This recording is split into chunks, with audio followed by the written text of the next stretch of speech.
నేను ఒకటి అనుకుంటే దేవుడు ఒకటి అనుకున్నట్టు నేనేదో 4 వీడియోలు చూసి ఫేమస్ అయిపోవాలి అని అనుకోలేదు.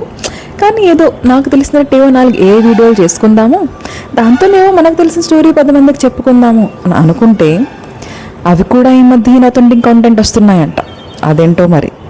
పోనీలేండి, అలాంటి మంచి మంచి పనులన్నీ నాతోనే జరుగుతుంటాయి, దానికి మనం ఏం చేయలేము. ఇలాంటివన్నీ అవుతాయని మనం ఏమైనా మన టాలెంట్ చూపించకుండా ఊరుకుంటామా? లేదు కదా. మన టూర్కి వెళ్తే ఇవేవో చిన్న చిన్న టైనీ మినియేచర్స్ కిచెన్ సెట్ ఎంతో క్యూట్గా కనిపించాయి. క్యూట్గా కనిపిస్తే మనం అస్సలు ఊరుకోం కదా.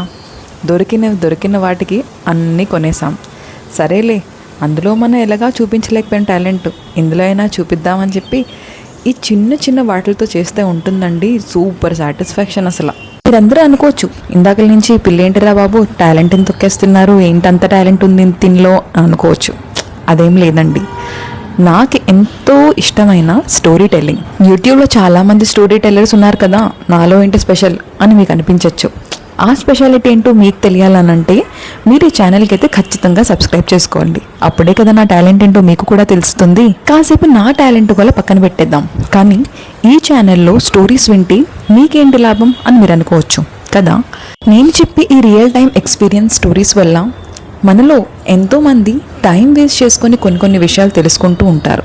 కానీ మనం ఆల్రెడీ టైం వేస్ట్ చేసేసాం కదా. ఇంత టైం వేస్ట్ చేసిన తర్వాత వచ్చిన ఎక్స్పీరియన్స్ని షేర్ చేసుకోకపోతే ఎలా?